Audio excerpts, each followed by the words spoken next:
Okay, tonight is Genesis chapter 46.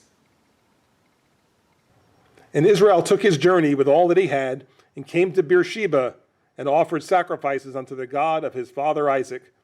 And God spake unto Israel in the visions of the night, and said, Jacob, Jacob. And he said, Here am I. And he said, I am God, the God of thy father. Fear not to go down into Egypt, for I will there make of thee a great nation. I will go down with thee into Egypt, and I will also surely bring thee up again. And Joseph shall put his hand upon thine eyes. So Jacob and his family are preparing now to leave for Egypt. Right? But before going there, it says at the beginning of chapter 46 in the first verse, it says, Israel took his journey with all he had and came to Beersheba and offered sacrifices unto the God of his father Isaac. Now Beersheba was a place where Abraham and Isaac had spent time there over the years. This was a place that has some history in their family. Perhaps that he felt a little closer to God there. Sacrifices had been made there by his father, by his grandfather. So, it would appear to me that he took time to stop here to pray about the situation, to pray before going. He's going to a place that's not, it's not of his family, it's not of believers in the God of Israel. So, there's some maybe hesitation. Do I really want to go here? Do I really want to move there? What's going to happen to me and my family, to the promises that God has made to us if we go live there in this area? So it just kind of wondering and seeking God's direction, which is not a bad thing to do anytime. If we're going to do something that's a major change in our life, you would hope that you would consult with God before just jumping into it. And so that's what he's doing here. And happily he responds. So God responds. All right, in verse 2 it says, God spake unto Israel the vision of the night, said, Jacob, and he said, Here am I am God, the God of thy father. Fear not to go down into Egypt, for I will make there of thee a great nation. Okay? Let's just look at that for a minute, right? That he's saying, don't be afraid. It's going to happen. I'm going to make of you a great nation, and we'll do it there in Egypt. And this came to pass, because at the time that they were going to be leaving, which we're going to read later in this chapter, Jacob or Israel's family numbered 70 people. And when you count all the sons and their children and so forth, it's going to add up to 70 people. So the house of Israel at this moment is 70 people. Sometime later, by the time the Israelites leave Goshen and leave Egypt to travel back to Canaan, to the promised land, as is recorded in the book of Exodus, it numbers 600,000 people in the house of Israel. So during their time in Egypt, the house of Israel will grow from 70 people to 600,000 people. So yes, God's going to make of them a great nation. Now in verse 4, he points out some other things that are going to happen. Right? And this all came to pass. First of all, right at the beginning, I will go down with thee into Egypt, right? Which is important to know that. Obviously, he wants God's presence and the God to be with him. He said, I will also surely bring thee up again, or bring you back again. Now that has really even two meanings. Jacob himself would eventually be brought back to Canaan, but it would be after he has died. Right? When Jacob leaves Canaan, he'll never see it again. He will die in Egypt, but as we'll see in a later chapter, he'll have already requested that his body be brought back to Canaan and be buried there. So he will return. But also to say that, just in the previous verse where it said, I will make of thee a great nation, so he's referring to the whole family, to the whole house of Israel. So if you apply that here, he says, I will also surely bring thee, the house of Israel, back to this land, which we know happened at the time of Moses, that they were freed from Goshen and from Egypt, and the house of Israel traveled back to Canaan, which was referred to as the promised land. Right? And then finally it says, Joseph shall put his hand upon thine eyes, which it may not be obvious what that means, but when somebody dies, all right, especially a close relative, that a lot of times you die with your eyes open, so your relative who's there, closes your eyes in death. And so that's what this would mean, is that, don't worry, Joseph will be with you until the day you die. He'll be there to close your eyes in death. So these are things that the Lord is telling Jacob so he can be put at ease about traveling to Egypt. Don't be afraid. I'll be with you. Don't worry. Canaan's still the promised land. Your descendants are all going to come back here. The house of Israel will be back here. Your beloved son Joseph, you'll be reunited with him, and he'll be by your side even until you take your last breath in this life. And Jacob rose up from Beersheba, and the sons of Israel carried Jacob their father, and their little ones, and their wives, in the wagons which Pharaoh had sent to carry him. And they took their cattle and their goods, which they had gotten in the land of Canaan, and came into Egypt, Jacob and all his seed with him. His sons and his sons' sons with him, his daughters and his sons' daughters, and all his seed brought he with him into Egypt. Okay, so after talking to God in Beersheba, it says Jacob rose up from there. It says the sons of Israel put Jacob in the wagon, and the other little ones and whatever, okay, and those who were married, and their wives, right? So it says they were all put in the wagons, and they go on their way. And then verse 6, they took their cattle, their goods, whatever they were going to bring, and they're ready to make the journey to Egypt. And now it's saying in 7, his sons and his sons' sons with him, his daughters, whoever, it may have been the granddaughters as well, his sons' daughters, right? Whoever was with him, all the people were going to be brought to Egypt at this time. And as we're going to find out later, it would appear, since it's not mentioned here about any of Jacob's wives, that they were all probably deceased by this point. And we know Rachel died in childbirth when Benjamin was born. We're going to read later that Jacob buried Leah in Canaan, so she must have already been dead. The other two, who were the concubines, the writing doesn't really keep track of them, but again, there's nothing that says that they're coming along, so they're probably deceased as well. But this is who's left of his family. So all the living members of his family, they're all going to make this trip together as a family to Egypt. And these are the names of the children of Israel which came into Egypt: Jacob and his sons, Reuben, Jacob's firstborn, and the sons of Reuben, Hanok, and Phalu, and Hezron, and Carmi, and the sons of Simeon, Jemuel, and Jamin, and Ohad, and Jachin, and Zohar, and Shaul, the son of a Canaanitish woman.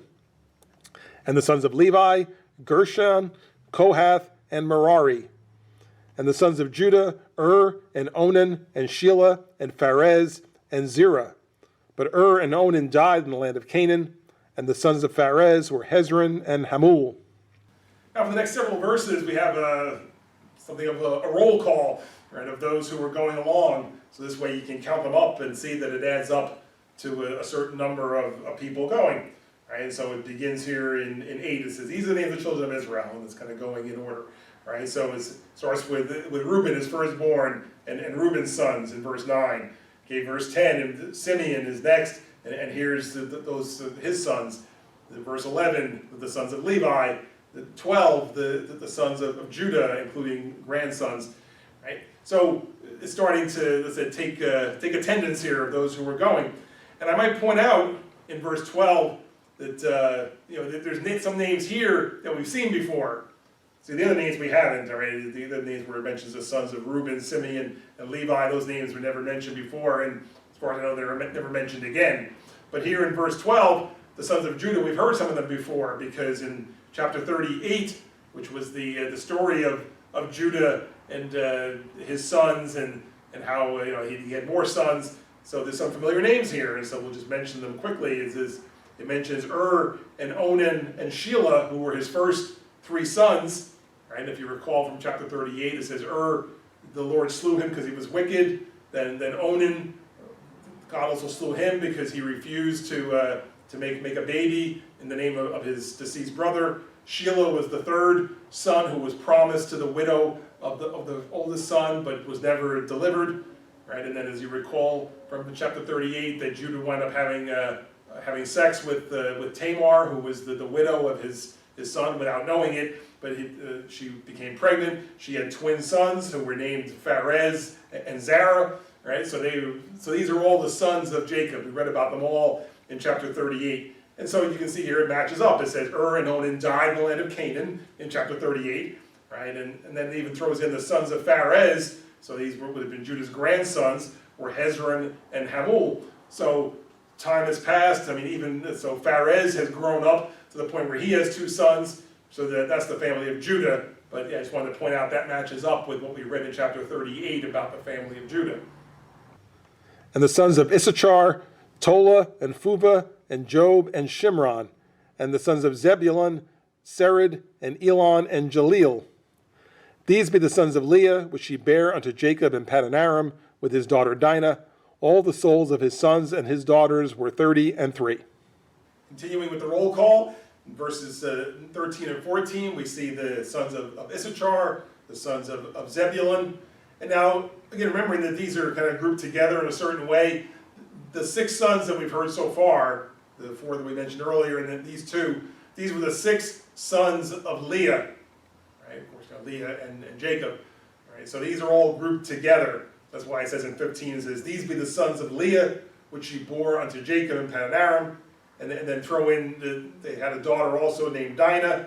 So when you add it all up, it says it comes to 33 people. Now, see me, I like things with numbers, so I go back and count, right? So I count back starting from verse 8. I see the number of people are Reuben 5, Simeon 7, Levi 4, Judah 6, because 2 of his 5 sons had died.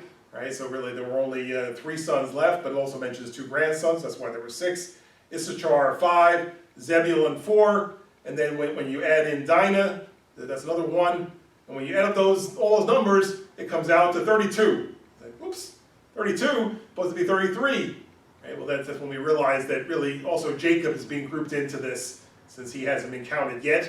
So it's Jacob and all the sons of Leah and their families. So when you add all those numbers up, it comes to 33, which is the number that's listed in verse 15. And the sons of Gad, Ziphion, and Haggai, Shunai, and Ezbon, Eri, and Arodi, and Areli. And the sons of Asher, Jimnah, and Ishua, and Isui, and Beriah, and Sirah their sister, and the sons of Beriah, Heber, and Malchiel. These are the sons of Zilpah, whom Laban gave to Leah his daughter, and these she bare unto Jacob, even 16 souls. Now this group is the 2 sons of Zilpah, Gad and Asher. So you see their families listed there in verse 16 for Gad, verse 17 for Asher, right? And then in 18 says these are the sons of Zilpah, which adds up to 16, and this does add up. Right? Because if you count them, that Gad's family is 8, and Asher's family is 8, and 8 and 8 is 16. So 16 people from this particular family, which was the 2 sons of Zilpah. The sons of Rachel, Jacob's wife, Joseph and Benjamin. And unto Joseph in the land of Egypt were born Manasseh and Ephraim, which Asenath, the daughter of Potipharah, priest of On, bare unto him. And the sons of Benjamin were Bela and Becher and Ashbel, Gera and Naaman, Ehi and Rosh, Muppim and Huppim and Ard. These are the sons of Rachel, which were born to Jacob. All the souls were 14. Now here we're looking at those who came from Rachel, which, as we know, Rachel's 2 sons were Joseph and Benjamin. And even though some of these were not coming because they were already there, but I guess for completeness' sake, they listed Joseph's family in verse 20. It says, unto Joseph was born Manasseh and Ephraim. Okay, and then in 21 it lists the sons of Benjamin. And when I see all those sons of Benjamin, there's like 10 sons there. So I think about that and how Benjamin seemed to be treated as this poor young kid, and we have to protect him and so forth, like he's so helpless, whatever. He's a father of 10. He has more kids than any of them. So really that he's certainly able to take care of himself, I would say, but it was mainly his father, I guess, wanted to baby him and not have him sent off to Egypt. But here he's a father of 10. So when you add it all up, you got Joseph and his 2 sons is 3, Benjamin and his 10 sons makes 11, so for a total of 14, as it mentions in verse 22. And the sons of Dan, Hushim, and the sons of Naphtali, Jaziel, and Gunai, and Jezer, and Shillem. These are the sons of Bilhah, which Laban gave unto Rachel his daughter, and she bare these unto Jacob. All the souls were 7. And finally, the two sons of Bilhah, Dan and Naphtali. Right? So Dan apparently only had one son. Naphtali appears to have 4. So when you add up those two, Dan has 2, Naphtali 5, for a total of 7, which is mentioned in verse 25. Right? And again, mentioned the sons of Bilhah, which was Rachel's handmaid. Okay, so the sons have been grouped into 4 groupings based on who their mother was, and each of the numbers was reported here as to how many were in each group in the family at that time that Jacob was leaving from Canaan to travel to Egypt. All the souls that came with Jacob into Egypt, which came out of his loins, besides Jacob's sons' wives, all the souls were 66. And the sons of Joseph, which were born him in Egypt, were 2 souls. All the souls of the house of Jacob, which came into Egypt, were 70. And finally, here we're now adding it all up, right, to a grand total. Right? And so in verse 26, it says, all the souls that came with Jacob into Egypt, which came out of his loins, besides Jacob's sons' wives, all the souls were 66. Right? So 66 people that will be going to Egypt that were from Jacob's family. Now, it appears that there must have been wives also who were going, but I guess they don't get counted because they didn't come from Jacob per se. That's why it says in 26, all the souls that came with Jacob in Egypt, which came out of his loins, besides the sons' wives, all the souls were 66, which is 66. Now, these were the ones who were traveling with Jacob, right? So it's just to get maybe the count is not that important, but I like to have everything add up right. See, in 26 it says all the souls that came with Jacob were 66. So that means not counting him. So he plus those 66 makes 67. And then in 27, when you add in Joseph and his 2 sons who were already in Egypt, that comes to 70, which is 70 total. Right? So at this point in time, the family is 70, not counting any wives, right? Who apparently were not mentioned because they were not part of the actual family per se. Right? So they had 70 people in the house of Israel at this point, later to grow to 600,000.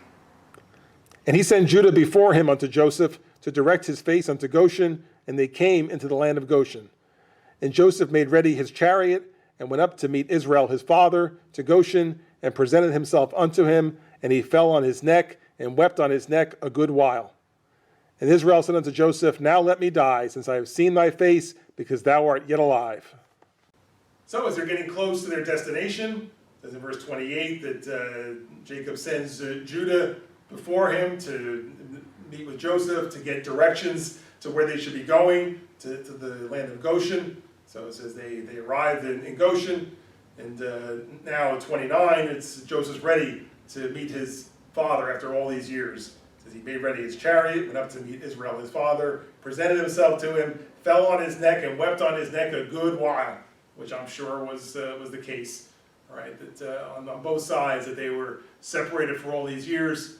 Here, I mean, Jacob unashamedly had said this was his favorite son, right? And here he was taken from him at a relatively young age, and now he's reunited with him after all this time. So I'm sure it was a very tearful reunion, right? And finally he says, Israel says to Joseph, now I can die.